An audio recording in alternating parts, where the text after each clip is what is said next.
빡대가리 선생 빡쌤입니다. 우리 빡빡이들의 바람 같은 수능 영어 독해 습관에 치료해 주려고 오늘 가운까지 입고 왔어요. 제가 부업은 선생이긴 해도 본업은 메디컬 다니잖아요. 짝든 각서라고.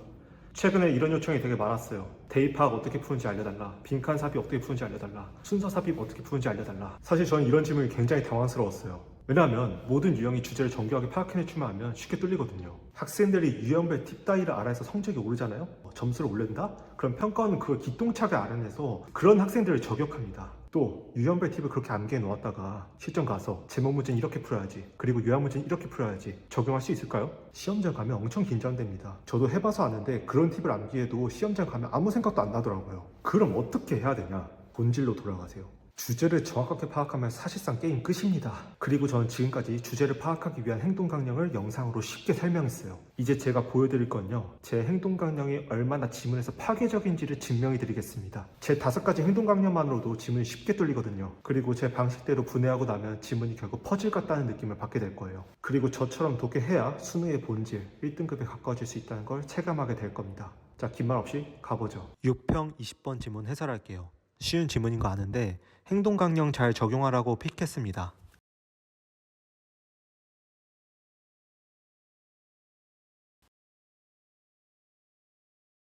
가장 먼저 첫 번째, 1번 행동 강령을 적용하자. 주제를 뽑아내려면 논리관계 표현을 찾은 다음 앞뒤를 경계로 A와 B로 쪼개라고 했습니다. 이건 기본입니다. 자, 그럼 논리관계는 as였습니다. 왜? 내용상 AI의 영향 증가로 인해서 인간의 의사결정 역할이 감소가 일어난 거잖아요. 즉, 2가지 개념을 인과관계로 연결해 주잖아요. 그래서 as가 상이한 2 개념 간의 인과관계를 의미하므로 A 때문에 B가 일어났다고 자리를 쪼갤 수가 있었습니다. 2번째 꿀팁, 콤마 앞 문장은 중요도가 떨어집니다. 선생님 왜요? 설명할 시간 없습니다. 그냥 갑시다. 받아들이세요. 3번째, 많은 이들이 생각한다? 이거는 일반인들의 생각을 말합니다. 우리 특별한 필자는 일반인이랑 생각이 같을까요? 다를까요? 당연히 다르니까 글을 쓰는 거 아닐까요? 일반인들의 생각은 언급 왜 했을까요? 필자 생각은 정반대거든요. 그러니까 앞으로 일반인들의 통념 같은 게 나오면 스스로 뒤집을 수 있어야 됩니다. 그리고 그게 주제일 가능성이 높습니다. 그럼 정반대로 뒤집어 볼까요? 인간의 의사결정 역할이 증가하겠네라고 생각할 수 있겠네요. 이제 영어 독해 고인물들은 지문 뒷부분에 아무 문장을 잡아서 실제로 그런지까지 확인합니다.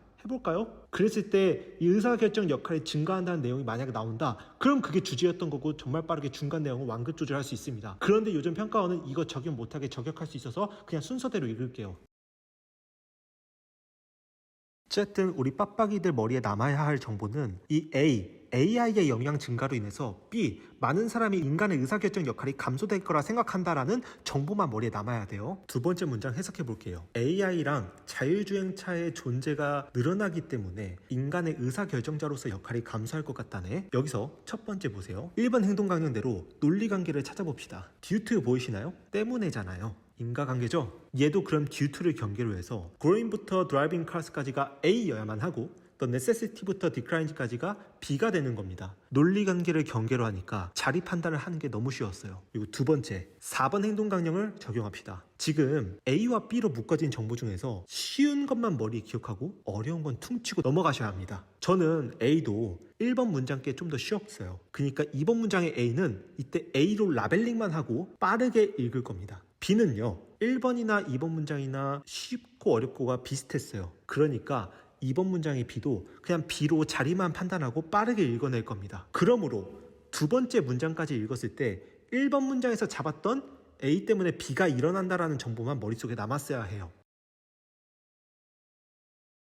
자, 이제 3번째 문장 해석해 봅시다. 실수하는 능력이 잘 기록된다? 갑자기 붕 뜨지 않습니까? 이때 뭐 해야 될까요? 지금 이 문장이 A를 말하는지 B를 말하는지 주제 자체를 말하는지 모르겠잖아요. 붕 뜨죠? 그러면 자리 판단도 못 하겠죠? 그렇게 응 하고 넘어갈 겁니까? 아니죠. 적어도 자리 판단을 할 수 있어야 돼요. 이때 뭘 한다? 첫 번째 보세요. 5번 행동 강령을 떠올리세요. 인과적 이해를 해서 이 문장이 무엇을 의미하는지를 파악할 수 있습니다. 저는 이 붕뜬 문장을 원인 삼아서 A를 이해할 수 있나? 혹은 B를 결과로서 이해할 수 있나? 아니면 주제 전체를 결과로 이해할 수 있는지를 따지세요. 이걸 따지는 게 인과적 이해이고, 만약 이 인과관계가 성립하면 같은 범주로 묶을 수가 있어요. 자, 그럼 지금 이 붕뜬 문장은 A 아니면 B 아니면 주제를 지칭한단 말이죠. 세 가지 경우를 따져보겠습니다. 가장 먼저 A로 인과적 이해를 한번 해볼게요. 실수하는 능력이 잘 기록되니까 AI의 영향이 증가한 겁니까? 인과관계가 성립하지 않죠. 그럼 얘는 A가 아닙니다. 그 다음 B로 인과적 이해 한번 해볼게요. 실수하는 능력이 잘 기록되니까 많은 사람이 인간의 의사결정 역할이 감소할 거라 생각할 수 있습니까? 아, 인과관계 성립하네. 그래서 이 문장 자체를 B로 범주화하는 겁니다. B로 동일시해도 괜찮아요. 제가 보증할게요. 믿으세요. 인과관계가 성립하면 그 두 개를 같은 범주로 묶을 수 있습니다. 그리고 두 번째 보세요. 4번 행동강령. 지금 같게 범주화된 두 개의 비중에서 쉬운 것만 챙기셔야 됩니다. 우리 학생들은 1번 B가 쉬웠어요? 3번의 B가 쉬웠어요? 저는요,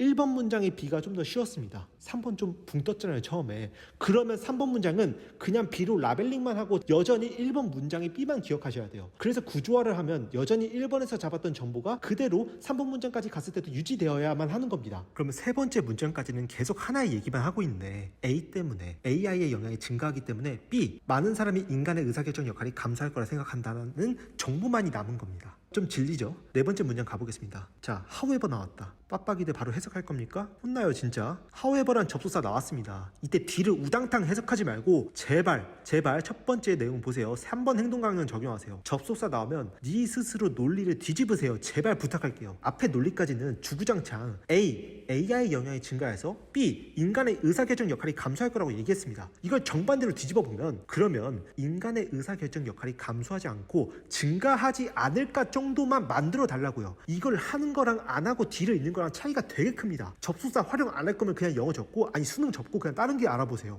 이제 해석해 봅시다. 그러나 인간의 결단력 같은 은총이 여기서 잘 발견된다네? 이거 무슨 말인지 이해했어요? 빡빡이들 중에서 갑자기 결단력, 은총 나와서 붕 떴을 겁니다. 선생님이 붕 뜨면 어떻게 하라 했죠? 5번째 행동강령. 인과적 이해를 제발 해주세요. 붕 뜬 표현이 나오면 습관적으로 앞에 논리를 바탕으로 인과관계로 이 붕 뜬 표현을 이해할 수 있는지를 따지세요. however 때문에 뒷내용은 반드시 납비, 그러니까 인간의 의사결정 역할이 증가한다는 내용을 바탕으로 인과적 이해를 해야만 합니다. 붕 뜬 문장에서 인간 결단력이 잘 발견되니까, 그러니까 납비, 인간의 의사결정 역할이 증가한다라고 설명할 수 있나요? 설명할 수 있죠. 인과관계 성립하죠. 그래서 붕 뜬 문장을 납비라고 동일시할 수 있는 겁니다. 인과관계가 성립하니까 똑같은 납비로 퉁쳐도 괜찮습니다. 이게 인과적 이해입니다. 자, 근데 하늘 아래 두 개의 태양은 없죠. 납비에 대해서는 지금 범주화된 표현이 두 개잖아요. 바로 인간의 의사결정 역할이 증가한단 말이랑 인간의 결단력 발견으로 지금 두 개가 존재하는 거죠. 이 중에서 나는 붕 뜬 문장이었던 인간의 결단력 발견보다 however로 뒤집었던 앞에 납비, 즉 인간의 의사결정 역할이 증가한다는 말이 더 쉬웠어요. 그래서 나는 납비로 기억하는 정보는 쉬웠던 정보, 즉 인간의 의사결정 역할이 증가한다는 말로만 머릿속에 기억할 겁니다. 그리고 인간의 결단력이 발견된다는 정보는 어려서 버릴 겁니다.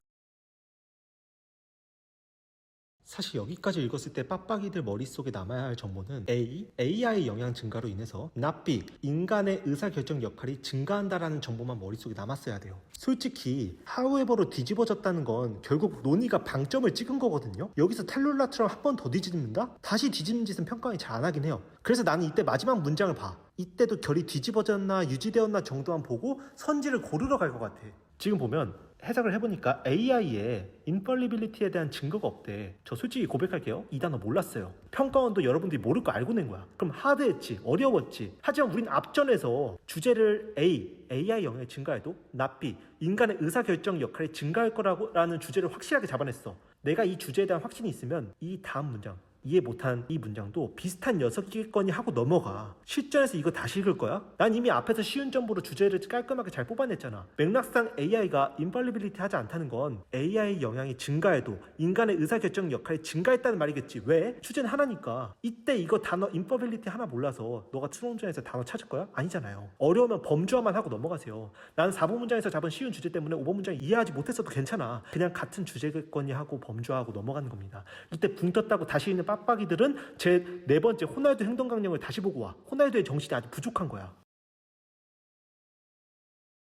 그래서 5번 문장까지 읽었을 때도 마찬가지로 머릿속에 남아야 될 정보는 AI의 영향이 증가해도 납비, 인간의 의사결정 역할이 증가한다는 말만 머릿속에 남았어야 돼요. 6번 문장 해석해 볼게요. 아 참, 해석하기 전에 저는 콤마 삽입구 해석 잘 안 합니다. 얘는 철저히 부연 설명하는 거기 때문에 가급적이면 정보 처리를 안 하는 게 이득입니다. 자, 다시 해석 시작할게요. that 이하가 중요하다고 말하고 있어요. 뭐가 중요하냐면 우리가 실패를 극복할 능력을 활용해서 AI의 감독자가 되어야 한다고 말하고 있습니다. 뭔가 앞이랑 결은 비슷해 보이지만 확실하게 자리를 매칭시키기 어려웠을 거야. 표현이 뭔가 달라 보이거든. 그때 뭘 하라고? 인과적 이해를 하라고요. 실패를 극복할 능력을 활용해서 AI에 대한 성장을 감독한다는 사람이 되는 거잖아. 그러면 자, 실패를 극복할 능력을 활용해서 AI 성장을 감독한다는 거잖아요. 그러면 납비, 인간이 의사결정의 역할이 증가한다는 내용이 된 거 아닙니까? 인과관계로 설명할 수 있죠. 그래서 이 붕뜬 표현과 납비를 똑같다고 퉁쳐도 된다고. 세 번째 보세요. 좀 꿀팁인데 물론 저는 개인적으로 납비, 인간의 의사결정 역할이 증가한다는 말이 더 쉬웠어요. 하지만 필자가 크루셜이라는 단어까지 써가면서 빡빡이들한테 중요하다고 말해줬지. 그러면 아무리 앞에 납비라는 정보가 쉬워도 필자가 말한 중요하다고 한 정보로 납비를 머리에 기억하는 게 좋아. 물론 둘이 같은 표현인 게 범주화 되었기에 뭐 상관없긴 한데 가급적이면 필자가 중요하다고 한 정보를 기억하는 게 당연한 게 아닐까? 어쨌든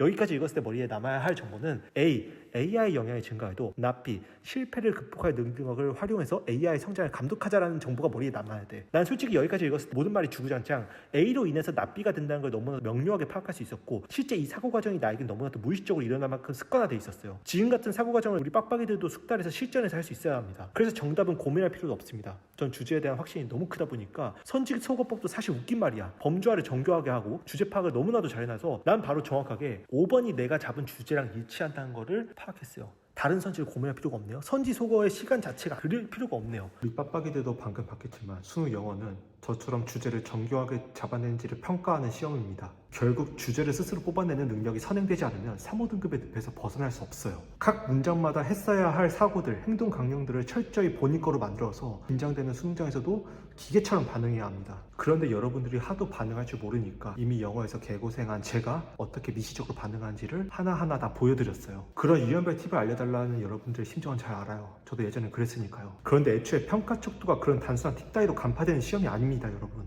그러니까 팁으로 단기간에 성적 올릴 생각보다는 제 행동 강령을 조금이라도 여러분 걸로 체화해서 주제를 잡아내는 사고에 조금 더 가까워지는 게 여러분들이 할 수 있는 최선이에요. 결론, 나한테 유연별 팁 물어보지 마라.